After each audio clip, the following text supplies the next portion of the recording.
participation in today's presentation. We will advance the slide here, hopefully. There we go.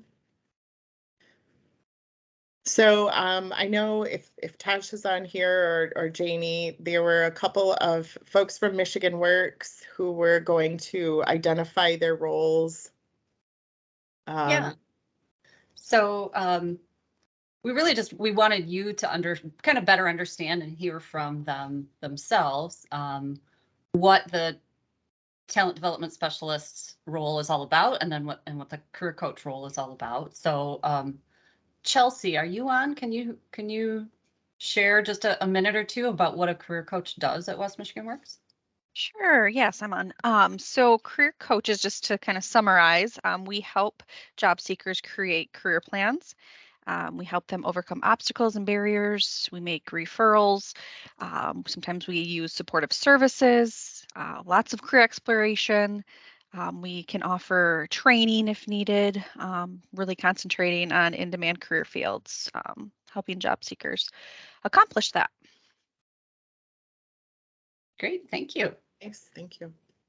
And then for the TDSs, is there a TDS who wants to volunteer to just explain your role so that Charlene and Monica understand it? Liliana? Oh, yeah, for sure. So we help job seekers prepare their resume, prepare for interviews, or give them help with their cover letter if they may need it. And we also provide them connections to employers. So usually they come through a referral system, and then we have a one-on-one meeting where we discuss what employment opportunities they are looking for, and then we strategize different ways we can go about helping that job seeker. Nice, thank you. If I can kind of just differentiate a little bit, the career coaches, in both of these roles, take on a caseload and really get to know their job seeker customers. And the career coach is helping more with planning and barrier removal and training. And then the TDS is really honing in on that targeted job search component. So that's really, these are the folks you're talking to today. And it looks like Tasha's on, if we want to go back to her kind of. I am on. So good morning, everyone. Sorry, I was a couple minutes late. I had a meeting right before this that ran over. So I'm not sure what was already mentioned or what wasn't, but we are bringing you the MRS Art of the Conversation training at a little bit deeper level than was provided to our career navigators and TDIs a couple of months back. So I know many of you expressed interest in attending that prior training.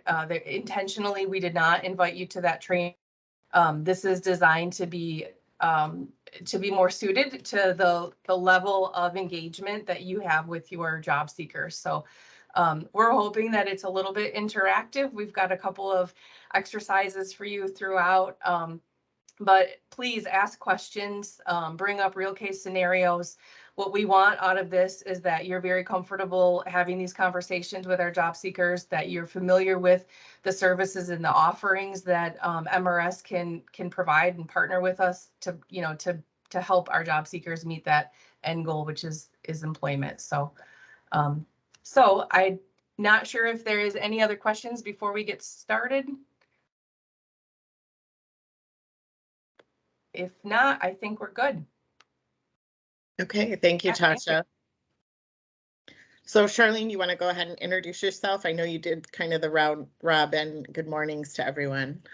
I did, yes. I've seen so many people's names and faces that it was just so exciting. So yeah, so I am so happy to be here and talking with you and having this Art of Conversation presentation delivered specifically to the TDSs and the career coach. And yeah, so excited to be here. I'm Charlene Organ. I am in the Grand Rapids district office for Michigan Rehab. I was a counselor for 13 years. I was the assigned counselor for the Straight Street and Franklin location. So yeah, so I'm so excited to see you here. And yeah, so I'm now the business relations consultant at the Business Network division at MRS, still in Grand Rapids. So I'll turn it back over to you. Thanks. Good morning, everyone. My name is Monica Robbins. I am a business relations consultant along the Lakeshore. So outside of Kent, Berry, and Ionia, I cover all the other counties in Region 4. I am a licensed counselor with the state of Michigan, and Charlene and I are both ADA certified coordinators as well. So we appreciate the opportunity to come here and kind of share with you some additional information from our perspective.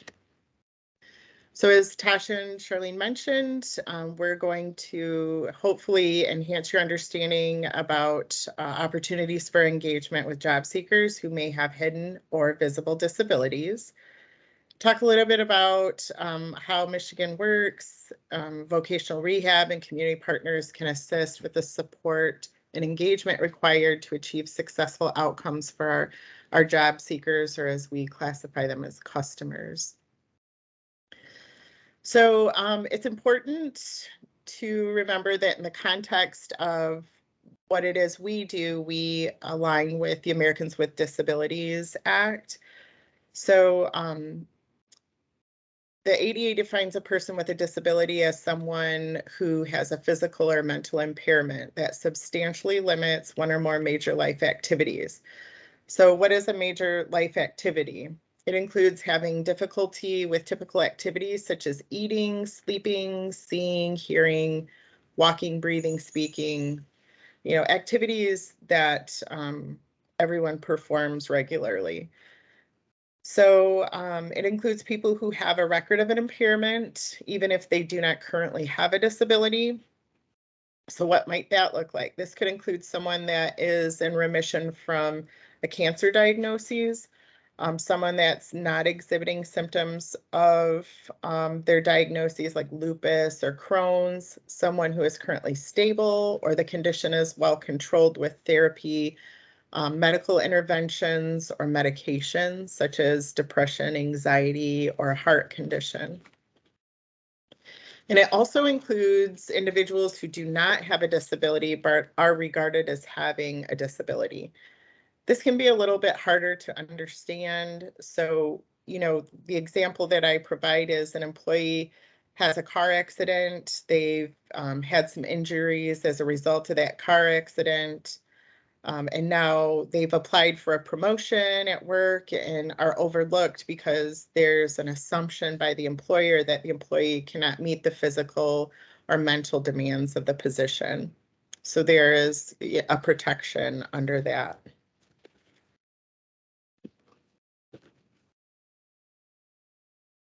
Okay, so I'll turn this over to Charlene. Yeah, according to, so the reason we wanted to also provide you some stats. So the top, like Monica was saying, the top 4 concerns for people with disabilities in Michigan is cognition. So which would be, a serious difficult understanding, remembering, making choices, decision. Sometimes people also refer this as brain fog. Which probably many of you may have experienced, especially if, with just in terms of with depression that can help with your cognition, mobility, just the difficulty walking, climbing stairs, hearing is one of the top 3, the top 4 as well is blindness. We do have our sister agency, the BSBP, the Brewer Services for Blind Persons, in reference to experience and assist with VR services in that. But it could also just be, difficulty understanding and having this all come together too. So it's equal to 29%, 1 in 3 adults in Michigan. So that's pretty significant here. I mean, we have some people on the line as well. So 1 out of 3 would have a disability. And there's two types of disability. So there's the hidden disability and the visible disability. So it's, you know, it's clear and evident what a hidden disability is. Well, it's clear and evident what a visible disability is, right? If somebody is in a chair or using a cane, or you might be able to see their hearing aid in that regards. But the hidden ones are more like depression and anxiety, learning disabilities, post-traumatic stress, sleep disorders. Those are all hidden ones. You can't see those all the time. They might be displayed. Some might be displayed, come off as awkward or different than others. Aphasia is a language disorder that affects person's ability to communicate. It can take effect after having a stroke or a head injury, or form from a brain tumor or disease. Bruce Willis just was diagnosed with that. So I don't know if you guys seen that in the People magazine or on the news. And so, yeah, so diabetes is another one. There's more. The list goes on and on. This is not an all-inclusive list. So just to be aware of that. And they can co-occur. So, you know, it could be that somebody has depression and TBI, a traumatic brain injury.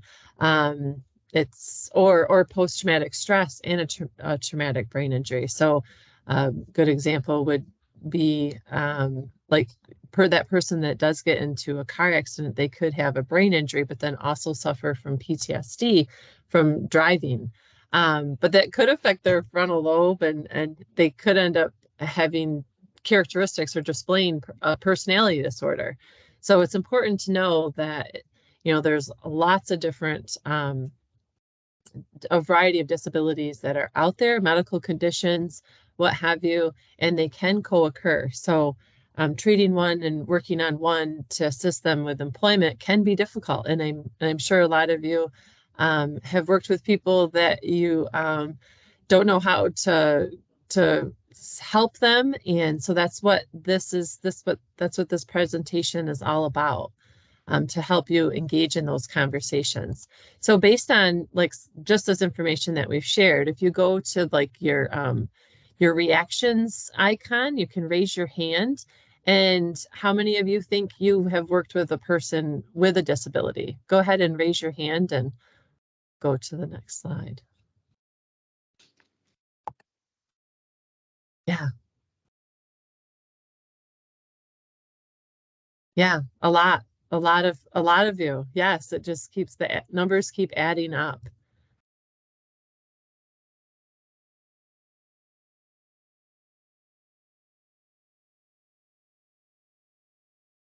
So thank you. Are there any specific statements that are being made in the chat? I'm not able to see that.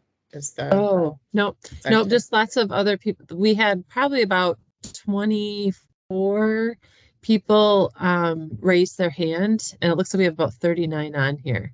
So quite a few people. So here's thank you so much. Another question too, like what word describes your feelings when working with persons with disabilities? And we're not the PC police. Like this is, yeah. You know, you're in safe company to be vulnerable. Authentic. Just to clarify, are you asking how the staff feel? Like what word describes their feelings when they're working with? Okay, good to know. Empathetic, not equipped all the time, challenging.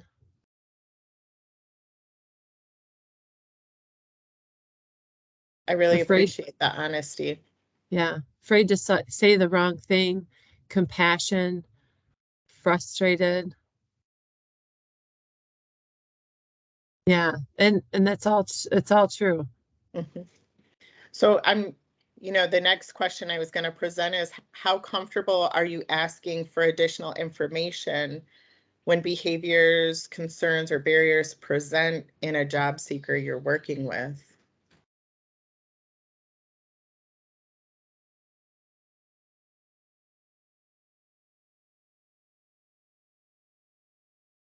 Could you say that one more time, please? Yeah. How comfortable are you asking for additional information when behaviors, concerns, or barriers present when working with a job seeker? Oh, yeah, that's good. So we did have somebody so Wave, thank you, Wave. She said 8 out of 10. So yeah, if you need to quantify it on a 1 to 10 scale, 10 being very confident, 1 not being confident. So we have some people too that have said 7. We also had somebody note that they were a previous special education teacher, so they are a little bit more familiar. We have some people that are saying very comfortable, cozy. It's her experience, 7s, 8s. So good. Okay. Well, that's good news to know.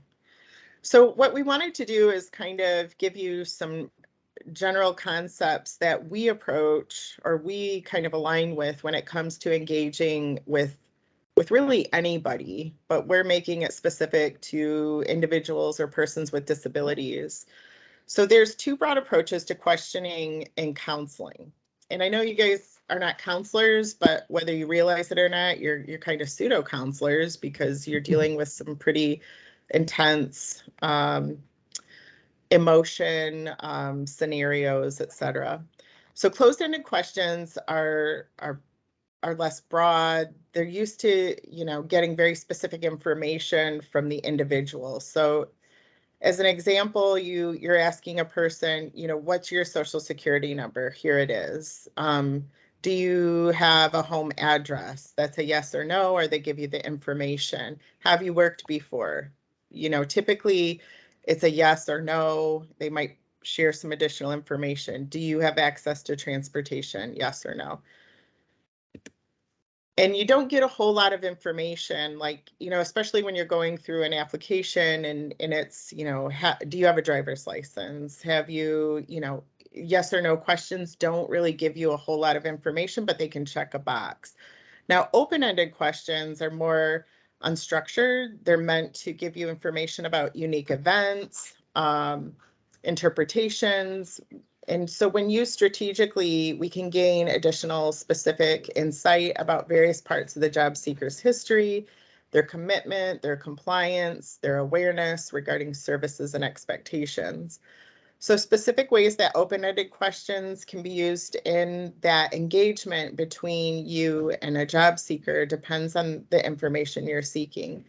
So for example, how questions enable the job seeker to talk maybe more about their feelings. So how does this particular situation, make you feel? How was this training for you? Were you able to understand what was delivered? Is there anything I could do that could be of assistance to make this easier for you? You also might want to be mindful in regards to using language that's easily understood by the people you're serving. So sometimes in our world, we may be very hyper articulate. We might use acronyms, and we've got to be mindful of the folks that we're serving so that we're delivering information in a way that's, easily understood and meaningful to them. So what questions help you get specific facts surrounding a situation that has shaped the job seeker's perspective? So, what would you like to work on? So if they're asking a question or you're noticing there's some stress or anxiety around or unusual behavior that's not typical of their participation in the service you're delivering, asking them, what would you like to work on? Is there anything that you would like to work on? And so I guess, to pause right now, do you see a difference in the way like open-ended questions vary from the closed-ended questions in regards to having more of a natural conversation and eliciting additional information? You can just think about that or put your response in the chat. So when questions are centered around timing, when a situation or event has occurred, So, asking an individual, when was their last job? When have they received assistance in regards to, housing, transportation, learning engagements? Where questions give specific information about the environment or place. An event might have taken place or support might have been provided. So like asking an individual as you're doing career exploration, where do you see yourself in 6 months? Are they able to provide some insight in regards to their goals? Why questions focus on reasons leading up to an event or information related to that event. So even, if you have someone that has an outburst in the office or they've, become overly emotional, asking or inquiring with them, why did they react this way? What caused that trigger? Getting them to share some additional insight is always helpful. So So open-ended questions for us tend to elicit additional information that's helpful as we're working with folks and moving forward, specific to, employment, vocational rehab. So let's see. So now that I've shared kind of the difference between closed and open-ended questions, I wanted to share with you a vocational needs assessment format that we tend to follow. And here are the 7 topics that we think about when we're working with a person from a holistic perspective. So we look at communication and asking some of these questions up front so that we get some additional insight as to, what are their communication skills like in regards to on the job, daily life. How are they navigating some of their needs? Who are they leveraging to communicate those? And as we're doing our intake, we're thinking about this vocational needs assessment and writing things down, in regards to these 7 topics. We ask them questions in regards to self-direction. So our initial application for service, we're looking at how complete did they provide this information? Are there areas that they weren't able to respond to? Did they get to this meeting on time? What is their self-care like? Is their hygiene appropriate? Do they look like maybe there's some bruising or scarring that's present? Are their clothes clean? What are their interpersonal skills like? How are they engaging with us? How did they engage with front office staff? Getting some of that feedback as well. What have their past job experiences been like from their perspective?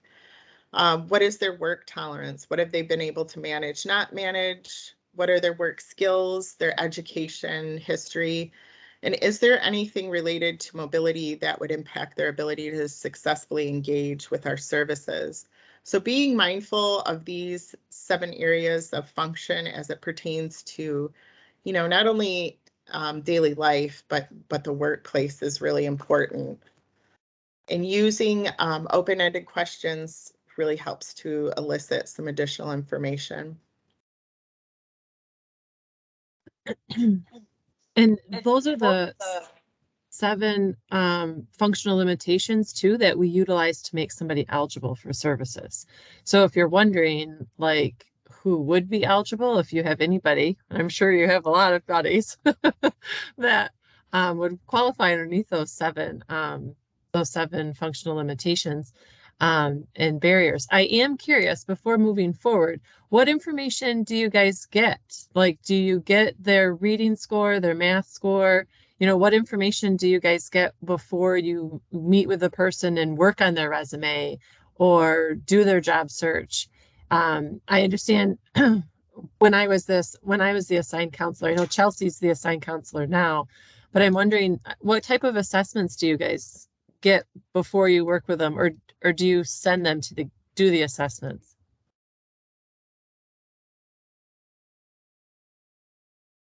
Like we send them, so like in WIOA, we have them do like a CASAS assessment to see if they're like basic skills deficient. So like if they score below like a 9th grade level, then they would be like considered skills deficient. So that's like one of the things that we do.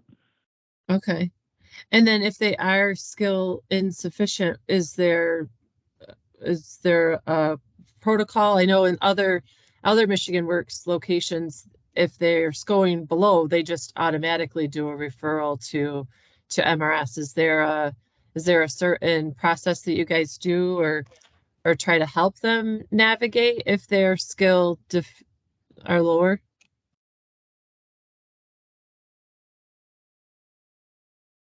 Charlene, I don't know that we have, a process of every time it's basic skill deficient that we would refer to MRS. I think that, and I'm speaking for the group, but you guys please, chime in if you're doing it differently. But I believe what is happening is that we're using those scores to kind of vet out, do they need adult education prior to pursuing training? Or would adult education benefit them to some extent before starting training to ensure that they're successful in training? I personally have coached for many years, and I don't know that my head went to perhaps MRS services would be appropriate, or adult education alongside of MRS services. So, I'll let them speak. But it is okay if you're saying, hey, I didn't think of that, because I honestly never would have. So Yeah.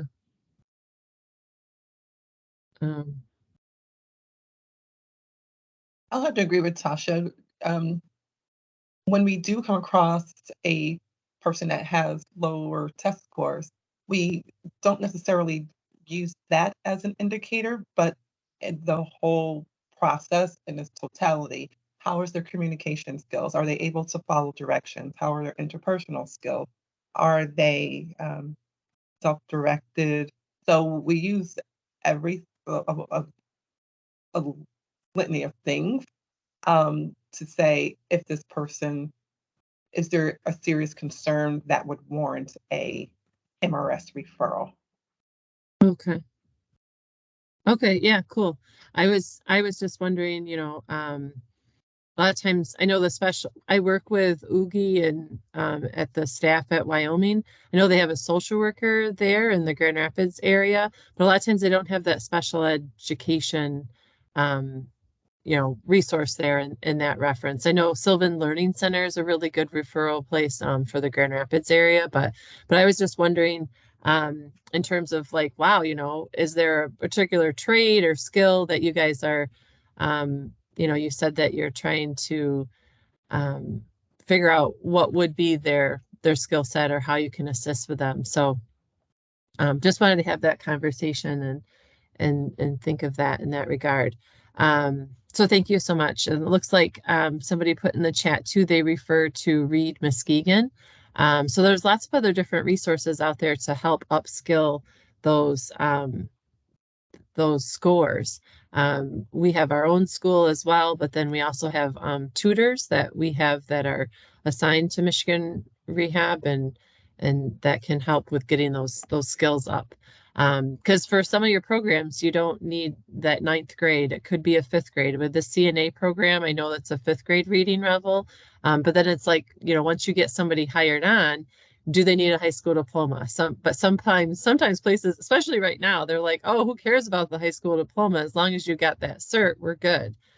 So just wanted to have an open conversation in reference to that and seeing what information you guys are getting to help you in that process and help you when you're working with that person to help navigate them into their employment goals to help them be successful. And if they start struggling, what can you do? What are those resources that you can refer to?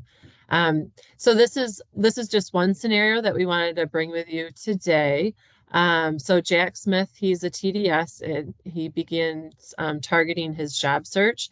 The TDS notices that Jack repeats himself often, especially filler words such as yeah. He also stops speaking abruptly at times, which throws off the conversation, is a little unsettling. As the TDS continues to work with Jack, she realizes that he is extremely particular about his schedule, and he replies with verbose emails explaining his personal commitments every time she's sending him a lead. When she conducts a mock interview, he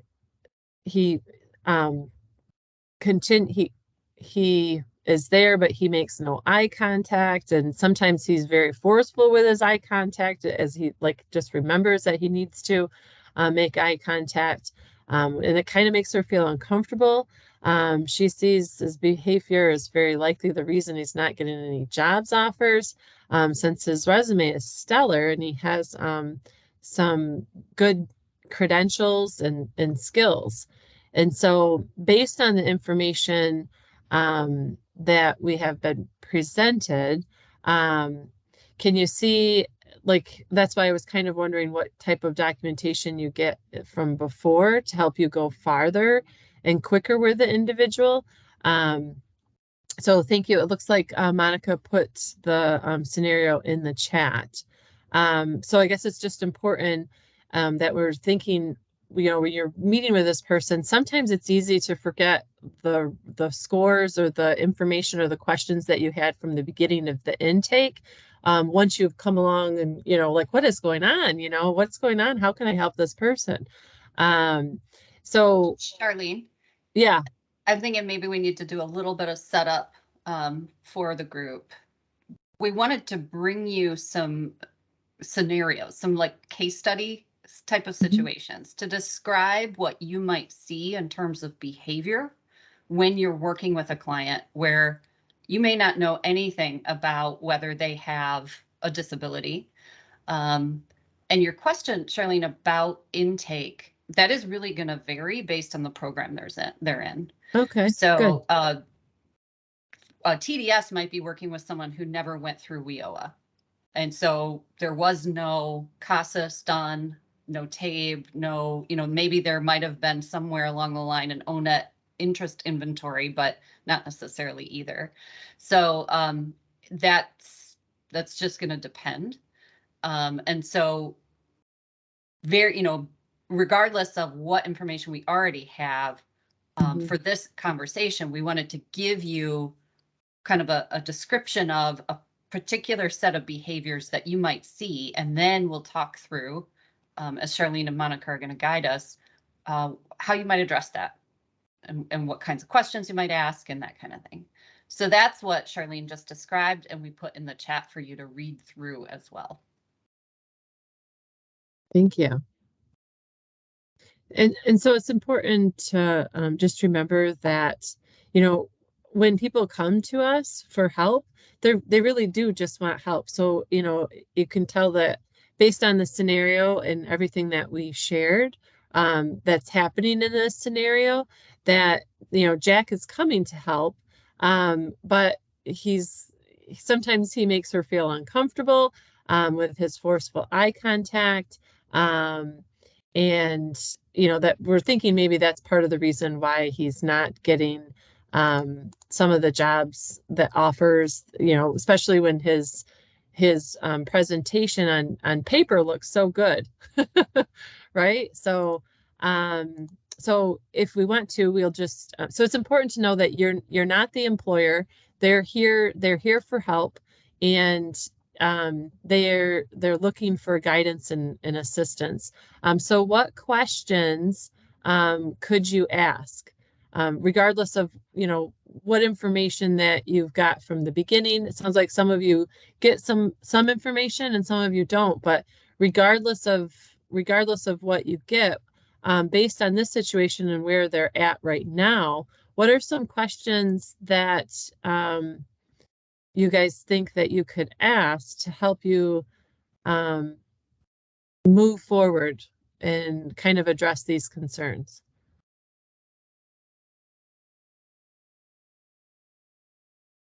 And feel free to put it in the chat or take yourself off mute.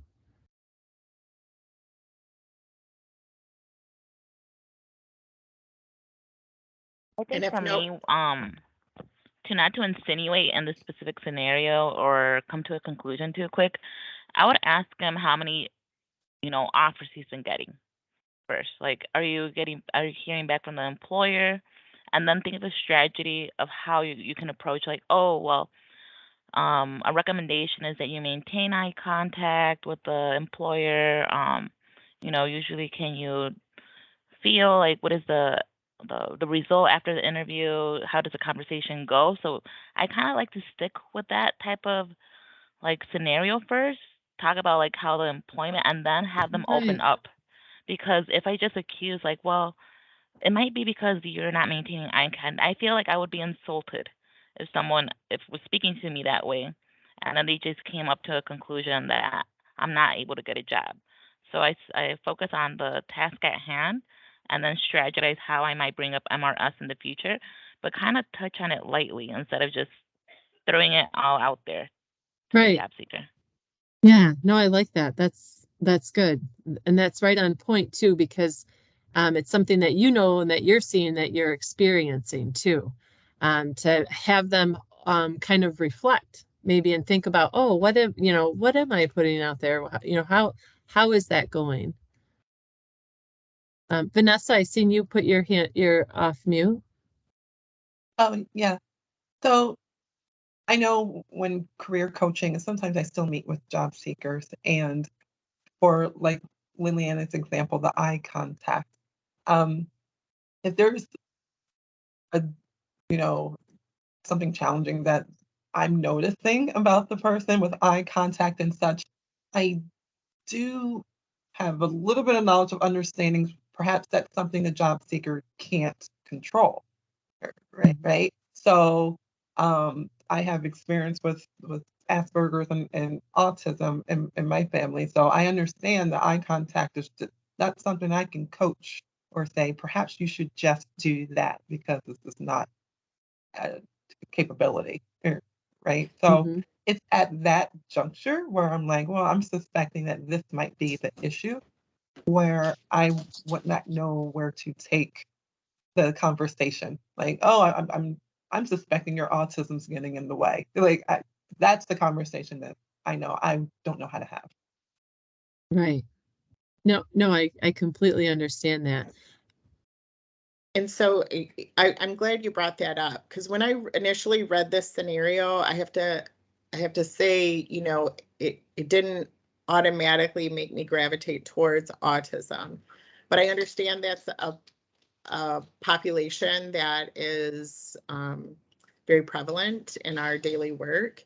And so, having those conversations, a lot of the time from my experience, individuals with autism are very concrete in their thinking, and it needs to be very specific and direct in regards to redirecting their behaviors or helping them be aware of what behaviors are maybe socially acceptable or appropriate, and walking them through that. And it may take reframing and rephrasing information multiple times for them to understand. I want to share a scenario with you.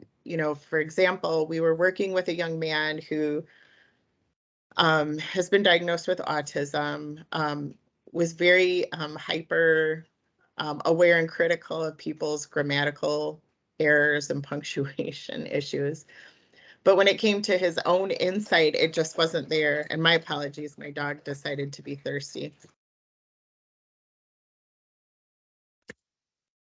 Okay, so if it's not a child, it's an animal. My apologies. So we went through social coaching with him. So we had somebody work with him that was trained in something called Aspire, which was developed by a K-12 educator out of Lansing that works on some of these social nuances that all of us take for granted, and expectations we take for granted. Brought them out in the community, did activities. They worked on appropriate communication. Why is it important to have eye contact? So we prepared this young man for employment. He was doing an internship at Walgreens, and Walgreens really, really liked him. He showed up on time every day. he was very matter of fact, asked a lot of questions, which was good. But when they went to hire him and he had to go do a drug screen, you know, he did not realize he would have to provide a urine sample. So we had to go through this long explanation of why a urine sample is required, because he decided to walk out of the room and refuse to give the urine sample because that was gross and disgusting, and why would they want to keep somebody's body fluids? So I want to remind you that, you know, we are in a position to have some of these difficult conversations or redirecting conversations. And, you know, think about how you would have that conversation maybe with a loved one and approach it with that same kind of empathy or compassion. You know, they're really, it's not in most regards, it's not offensive to them when we help them become more insightful as to others' expectations. But it does take time, and it does take sometimes reframing in order to do that. Long story short. Anyways, go ahead, Charlene. No, that's fine. And it's basically a lot what you were saying prior, and what everybody has commented in the chat as well, in terms of you know, how comfortable asking feedback from that individual, you know, and maybe even asking previous questions that they had with the employer. So, you know, has there been any feedback from previous employers that felt your behavior, communication was appropriate or not appropriate, in order to help you, or you can even say in order to help us work together to see how we can help you be successful, keeping those open-ended questions going, you know, and in relation to him not being able to figure out what he's saying, you know, just allowing them to pause, just, you know, and try to help figure it out, to give him that time. And then even saying afterwards, you know, I've noticed that sometimes when I ask you questions, you know, sometimes there's a struggle, or sometimes you get confused in the answers. Did you know, how can I help you more with that? You know, are there supports that you received in the past that have helped you with that? And then just seeing if they see what their response is, and then go from there. So it's appropriate. These are all good questions, and not accusatory in that regard. But yeah, so thank you everybody's for that feedback. Asking how comfortable they are in the interviewing. Yes, all those are all good things. So one could interpret Jack as being difficult or awkward. What differentiates this situation from others where that may be the case? Or is it necessary to differentiate? Or would your approach be the same? Feel free to put that in the chat or come off mute.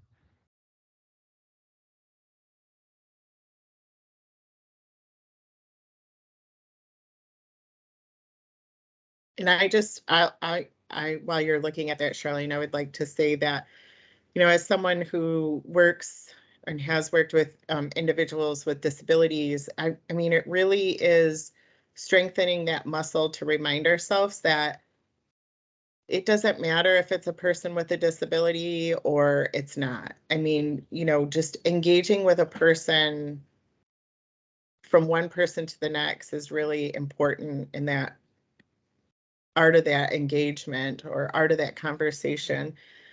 You know, what I find myself doing sometimes is really pausing to say, you know, is this person really being difficult or awkward, or am I off today? Am I perceiving this wrong? How am I stepping back to pause and really be present for that person to figure out, you know, what is the best approach to handle this situation?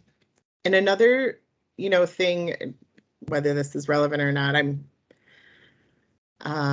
clearly needing to speak. So another thing that I think is really important too is follow up with an employer if you have that relationship and that ability. So one of the things that we do when we place individuals into employment work experiences is we do solicit feedback from employers, because sometimes the folks we're working with do not have the insight that we would hope they do. And in some other regards, they've been conditioned to give what we would call the right answers, so that they don't come across as maybe being considered someone that would be passed over for an opportunity. I hope that makes sense. Yeah, and sometimes those can feel scripted too, to the business. So it's important to think about that in reference, especially in this situation where he's always saying, yeah. It sounds like he might not really need to be saying yeah. He might need to answer the question. I guess when I was reading the scenario, I've worked with a lot of mental health. So I thought maybe the person had schizophrenia or a TBI, something else just going on, or a co-occurring disability. But again, I didn't work with a lot of autism. So I worked with mostly veterans. So I guess it's just important to think of our perceptions and what we think of certain things. And if there is ever a question in terms of what a person, if they have a disability, to help them move forward, you can refer them to MRS. This isn't an MRS referral presentation, or not saying that. We're just trying to see, to let you guys know that you're not alone. And if you think they have a disability, or if there's something awkward or something different that a business is going to see, the chances are, they're going to need a little bit more extra support. So I'll let you take the next question. Hey, Charlene, real quick. Yeah. Can I add some context real quick to the situation? Yes. Another thing that you might just want to point out, I've had this happen, is that sometimes people had bad experiences at other organizations. Yeah. And they could come in with the prejudgment, thinking Right. that you're going to treat them like they've been treated before. So sometimes we just got to make sure that we also take a moment to set that comfort up, so that way that they can not have that same experience. Because I've been told, wow, I felt like I was going to get treated like crap, because before I came in here, before other Mhm. places to just be so mean to me. And so then you have those generational things that just come up, and then that could be providing you with the type of answers that you're getting, the back and forth, that just not feel like it's a vibe for you. So sometimes you just got to get past that initial conversation where they're comfortable, and then they allow themselves to express themselves a little bit better, because I've done it. It's been so many times. So I just want to add a little context to that. Yeah. Yeah, no, I appreciate you sharing that, Rashawn. That's true. And it's just bringing that to a point, because based on where you're meeting with the person, or where they're coming from too, they very well could have received different treatment, and they're thinking that they still need the help. They know that they need to be there. But yeah, so thank you so much for bringing that up. It's a good point to think about in your conversations that you're having. And perfect opportunity to say, we give you permission as well. If you ever get negative feedback in regards to service provided on our behalf to an individual, please feel free to reach out and share that with us, and we will share that with the appropriate managers and parties involved that could address that. Because we certainly know that not all encounters are perfect or interpreted as being perfect, but we want to improve upon that. So thank you for sharing that. So I think, do you want to move on to the next, Charlene? No, go ahead. And how could the TDS, you're thinking about. Sorry. Go Yeah, ahead. actually, I think that next bullet would be really important conversation for this. Yeah. So how to broach that topic. Yeah, how could you broach that topic about a disability without offending Jack? So just like Rashawn said, treating that individual with a disability or that doesn't have a disability, just as you would with any other person. You know, if somebody has a visual disability, it can't be ignored. So no need to be nervous about it. If they're coming to you for help and they want to be a CDL driver and you can't see how they can do it because they don't have a full arm, maybe, you know, what supports can we give you to help you achieve this goal is really what you could ask. You could even say, I'm not familiar with accommodations or supports needed for you for your condition or your medical concerns. Could you help me understand and teach me? Yeah, I think, you know, oh, go ahead. I just want to relate it back to the scenario we're talking about. So a person sees all this behavior from Jack Smith. Right. There's no acknowledgement that there is a disability. So how does a staff person say, Jack, like try to get it to the surface so that they can make a referral to MRS or at least, you know, have that deeper conversation? I think that goes back to the, I think I mentioned it prior. You know, I noticed that when you've tried answering questions or when we've talked about things before, you have some difficulty remembering your answer or saying your answer. Did you receive any supports in the past that's helped you with that? And see where that conversation goes. Because if they receive special education, then they would hopefully respond with that. And if not, then you could say, you know, I've noticed that when we have those conversations, that ends up happening. Have you received that type of feedback? Monica, what were you going to say? Oh, I was just going to say in regards to the scenario, you know, understanding that Jack has the credentials businesses are looking for. So, you know, having the conversation around Jack, we know that you are very capable and qualified of performing some of these duties related to the employers you've applied for. You know, what from your perspective, what do you think is going on that's causing maybe stutter steps or for you to be overlooked? Try to elicit from them what they think is happening, you know, and then also kind of, you know, I always take the perspective too that I am not the employer. I really am here to be of assistance and to kind of challenge the individual's insight and perspective as to what they feel might be happening, because a lot of times we take a defensive stance. You know, it's everybody else is picking on me and it has nothing to do with me. So I asked the question, you know, do you think there could be something you're contributing to this engagement that is causing an employer to not be interested or to overlook the situation? And also kind of taking a deeper dive, you know, has there ever been any feedback from an employer in the past or from a coworker in regards to, you know, behavior? Have you ever been involved in any activities that have been, you know, just to try and get some additional insight into those interpersonal skills that seem to be, you know, demonstrating through this scenario a barrier for him? And similar to what Rashawn was saying, was to come to them, you know, if they're coming, so he's coming off awkward, a little maybe confused because his wording keeps coming out differently, just continuously like, I hear you, I'm trying to understand you, I'm here for you. I'm treating him different, or, you know, not treating him different, treating him just as you would everybody else, because he has not been received that same open communication, perhaps.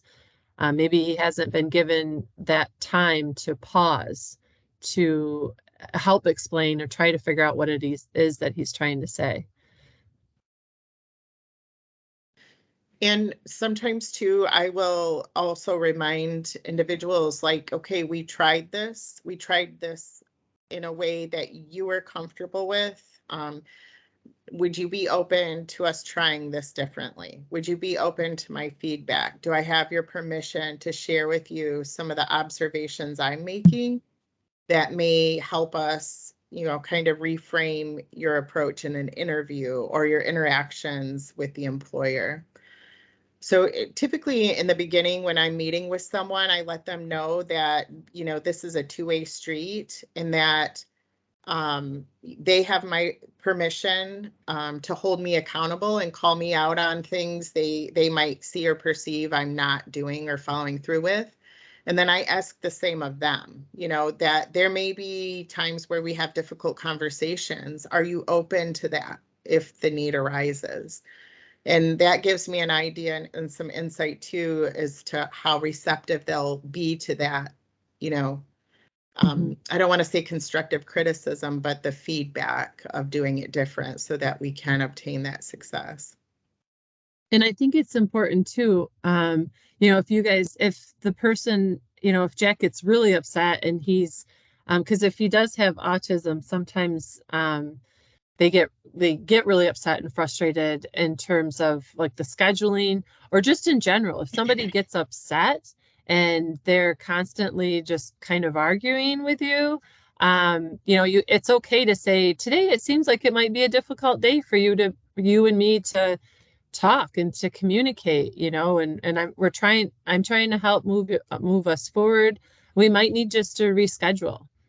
You know, did you want to reschedule? You know, we can reschedule. You know, and then that might help them pause to be like, oh, okay, yeah, you know, let's start over. I do see a hand raised. Catherine, did you want to say something?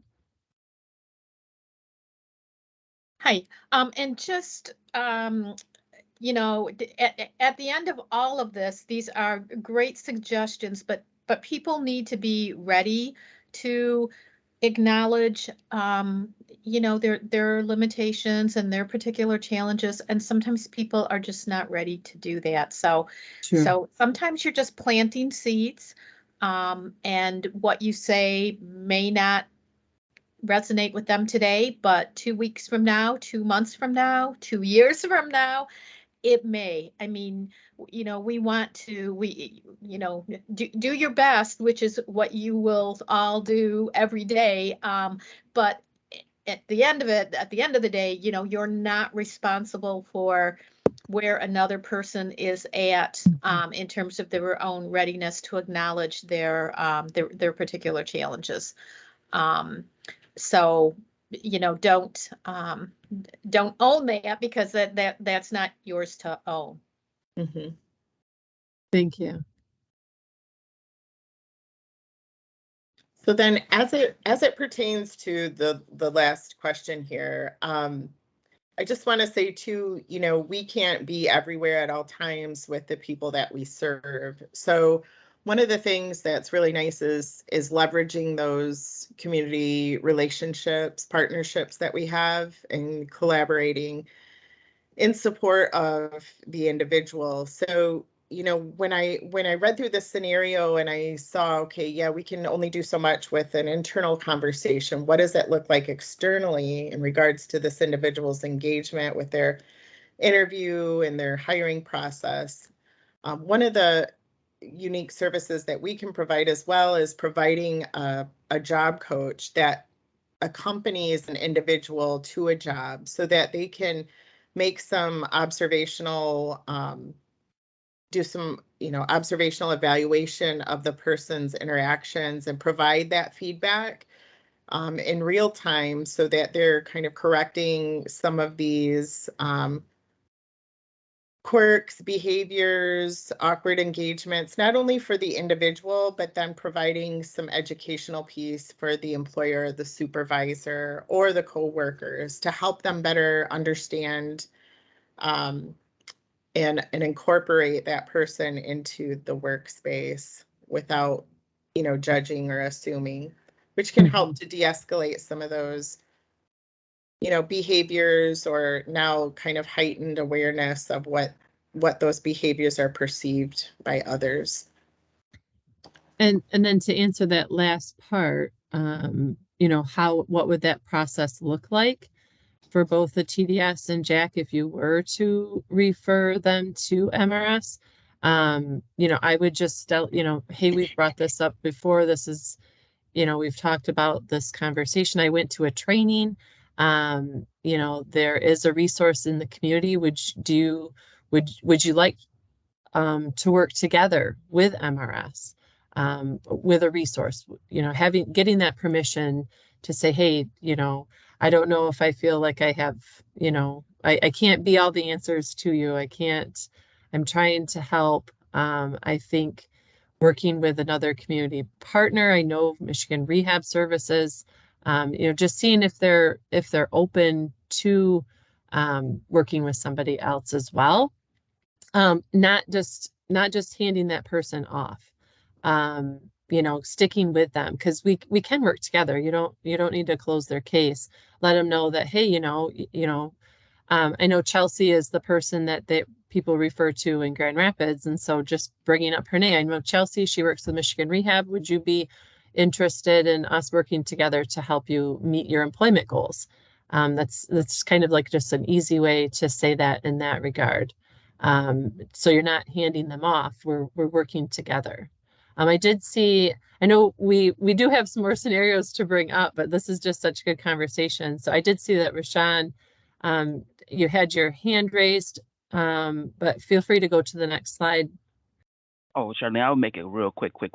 Yeah. One thing I was going to say too is to build, just to go back a little bit, just to build that confidence is maybe take a deep dive into that resume and start building that confidence and looking at some of those awards and achievements that person might have. And so that way, when you get yourself into the position of the interview and you build that confidence already up, then if you see some things that are a little off, you can kind of come in with some of those things and observations, because like you had said earlier, those reviews and stuff like that might be telling a story that can give you a better grasp of what's happening.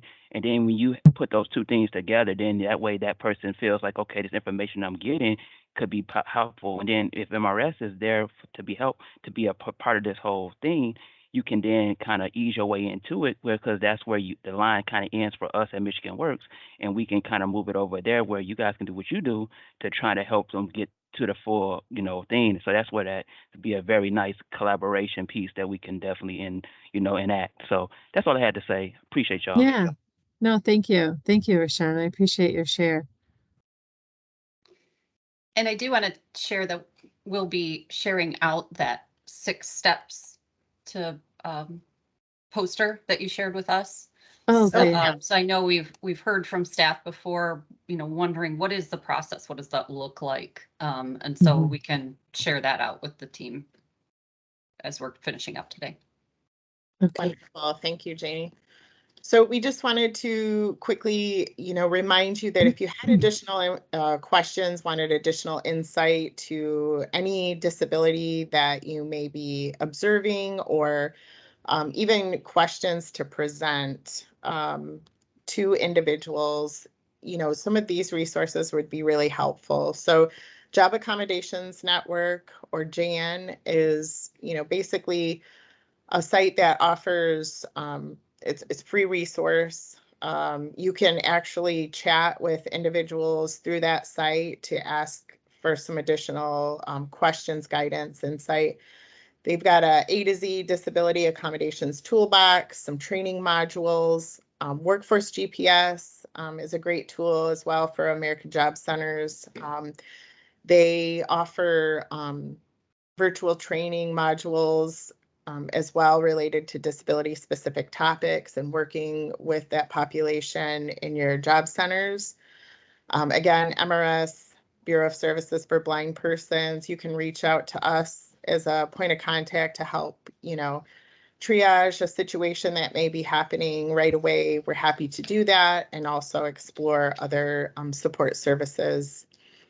And, just for the simple purpose of a conversation, you can also reach out to your Centers for Independent Living and, guide or advise your job seekers to maybe reach out to them, potentially get a release so that you can share information in regards to shared conversation and what folks from the Center for Independent Living may have been able to identify or uncover in regards to supports the individual needs.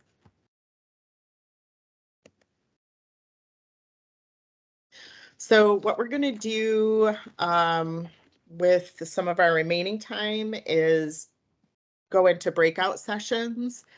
And the breakout session is going to have a different scenario. And the ask is for those of us in these breakout rooms to have a conversation, you know, kind of answering or triaging the situation like Charlene and I just did, talking with it with you guys. You guys are interjecting some of your approaches and observations.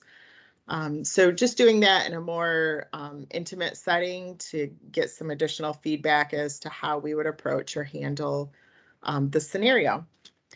So what I will do is read this scenario, and then we'll have a member of the Michigan Works team send us into breakout rooms. So Jessie Simpson meets with a career coach to discuss the medical assistant apprenticeship program. She's excited about the program and appears motivated. She's familiar with the profession because her sister was a medical assistant prior to becoming a registered nurse and has support from her family to participate. The coach notes that Jessie missed her first appointment, but showed up on time, I'm assuming to the second, and was ready to engage for the rescheduled appointment.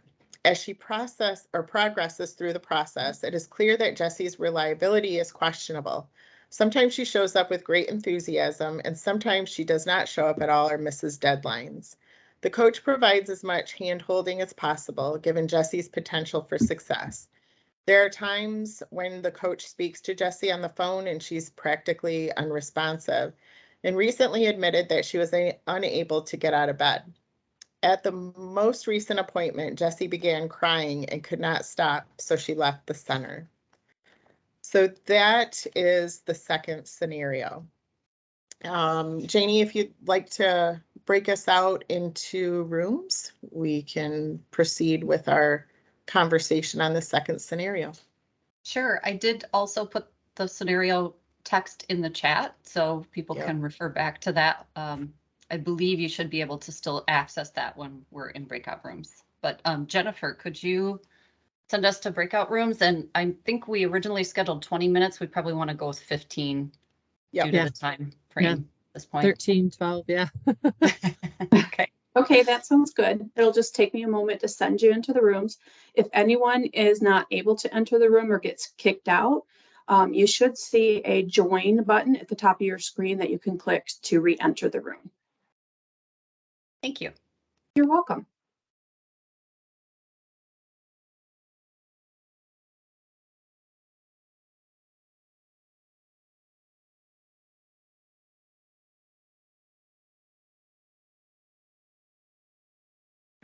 When you get to your rooms, make sure to assign no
Go ahead, Tasha.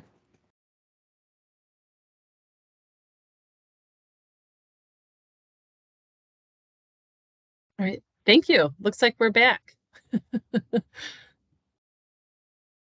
So Charlene, for the sake of time, I mean, we have about 8 minutes left.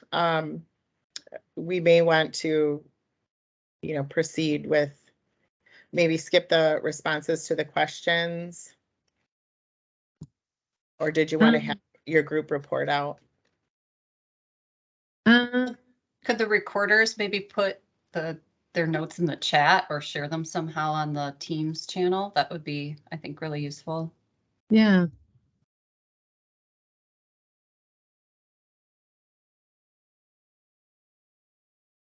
And if I could just reflect what I heard, both before and in the group I was in, it sounds like the kind of common theme is reflecting on what behaviors you're seeing with the customer, and then gently moving into questions around what support they need. If I could, like kind of summarize it in a common theme, that's what I heard. Yeah. And I think the same holds true with the group that I was in. I mean, I think it was Vanessa was just reminding, her colleagues to pause. And that was something we said too, is that sometimes having a conversation to get to know the person outside of all of the paperwork and the qualifications and the eligibility and can really humanize that engagement and to establish a rapport with that person so that they are willing to share and be vulnerable and disclose what is really going on so you can get the proper resources for them so they can be successful. Yeah. KG, did you want to offer just a little recap as well? Sure. Some of the questions that we had, first I want to start off with maybe taking them outside and out of the environment, out of the office, maybe just taking them for a walk. That would help. The next one I thought was a great one. Because of the scenario was how are you feeling? Listening to everything that they had gone through, she couldn't get up, she was crying. And then what kind of difficulties are they having? How can we support you? What have you done in the past? Are you receiving support or resources from family? Do you mind if I refer you to a counselor? How can you approach them without, this was a question, how can we approach them without hurting their feelings? So these are the things that we would think about. And then the last one I have is, are there any changes in their life that that they would like to talk about right now? Yeah, thank you, KG. You're welcome. I love those questions and I love the ability to just go outside the environment. That's great.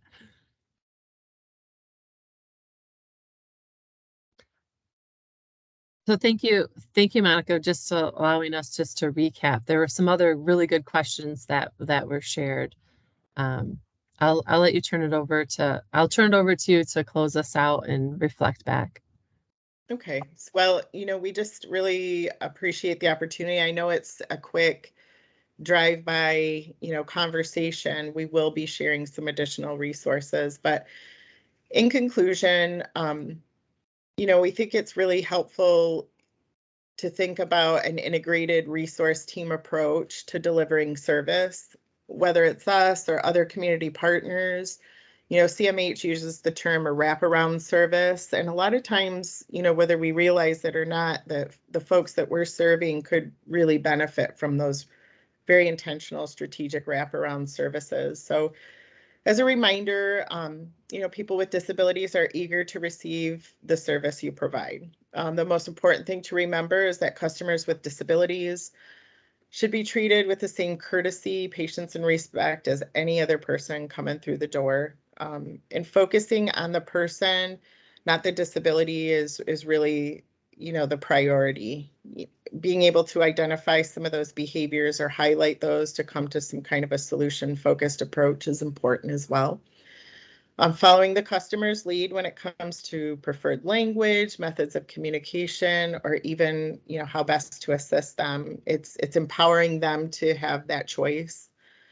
And regarding your level of engagement or involvement, consider creating an integrated approach to service delivery, because ultimately our aim is to ensure, accessibility and success of the job seeker, or in our case, we classify them as a customer. So good customer service and outcomes are delivered when we know what tools and resources are available to help us. Strengthening that muscle to feel comfortable and asking some of those difficult questions, and navigating the individualized needs of the job seeker. It is challenging and it takes time to develop a level of comfort, having what we perceive at times, again, to be difficult conversations. So as we increase our knowledge and understanding of each other's roles here at Michigan Works and MRS and our community partners, we can become more integrated in our approaches and how we leverage one another's resources and services. So ultimately, the reminder is, like, you're not alone. As long as your intentions are good, no question is a bad question. As long as you are, requesting permission and the individual knows up front, it's all in support of them and their success. So we want to provide you with our contact information and remind you that Charlene and I are the business relations consultants for Michigan Rehab here in Region 4, and we're happy to assist, triage, respond to any questions that you may have anytime. So that pretty much concludes our conversation for today. I'll just mention, I put in the meeting channel a couple of files. One is the 6 steps process that you can look at. There's a chart in there that identifies what happens for the customer when they start working with MRS. So you can have a conversation with them to help them understand it, and you can understand it better. And then there's also a flyer that was created jointly with West Michigan Works and MRS and approved by Labor and Economic Opportunity. So we'd like you to start using that flyer for the centers and for your customers. And there's even some, kind of useful question guidance on that flyer as well. And we'll be sending a follow-up email with some additional attachments for quick reference review. I don't know, Janie and Tasha, if you were interested in sharing the, what is it, the mood, personality disorder quick reference sheets that provide some decision trees in regards to if a person's demonstrating certain behaviors, what should they consider in regards to next steps or what would be appropriate engagements? Absolutely, I can send those out. Okay. And we will also have some additional information specific to depression and anxiety, because that is a topic that is pretty prevalent right now. And I put a survey in the chat too. We'll send that out to everybody as well. Oh, it's not working for you? I'll send it back to our Tyler and see how we can get it to work.